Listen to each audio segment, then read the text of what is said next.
Kevin Oestreicher, which player coach on the team would you be happiest for when you guys win the Super Bowl? Man, that's a hard question. Oh man, I'd be happy for all my guys. Freak. I would. This is a open-ended question because you don't know what's going to happen in the future. Sure. But probably whatever dudes are leaving, which could be a lot of dudes, but mainly the guys that got drafted to Baltimore and are leaving. So I think there's a lot of guys that are under contract but the guys that I saw as an old guy and that are just bouncing. Yeah.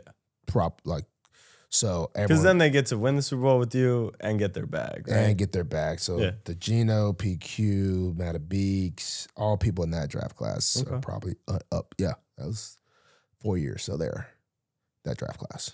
Because I'm an old guy, man. I see my guys get drafted, man. COVID babies. COVID babies. Yeah. Literally seen those guys get drafted, man. Do you think you'll be happy? Yeah. Rick, man.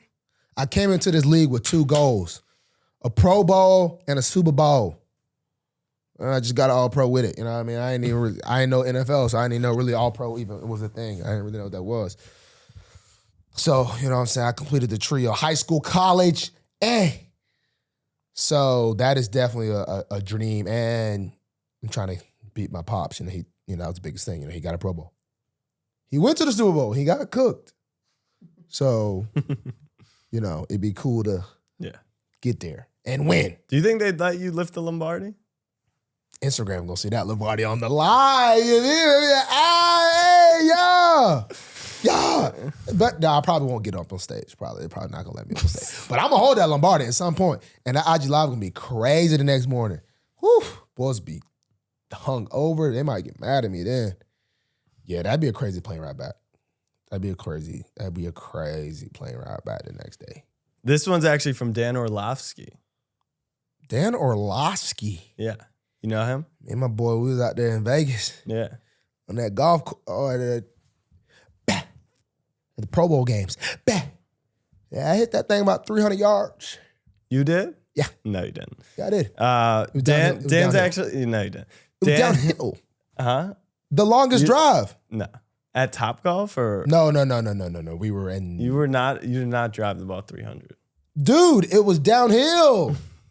I smacked down with the guy. All right, we'll ask them. He's actually calling the game on ABC, ESPN. He calls games? No, but he has from time to time, but he's doing this one, which is pretty cool. But yeah, his question was, what makes Mike Macdonald great? He's kind of obsessive. He's watching film up until the last minute. He always goes in the back near the shower. Like, you go wherever away game you're at. Now, I don't know what he does at home. I obviously don't see him at the home games. And I mainly know this because this is probably too much information, but we played Arizona. I was having little bit of bowel problems. Yeah. So I just had to keep going back and forth to the bathroom area.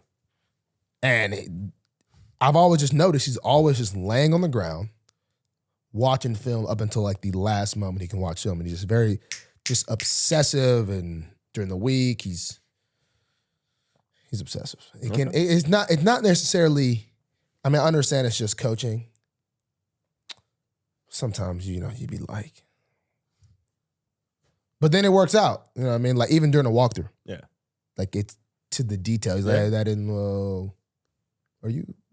Like, he'll tell you something like, hey, you're going to come out, you're going to stay with that, right? I was like, oh, yeah, I was there. He was like, well, it kind of looked like you. I was like, okay, got you.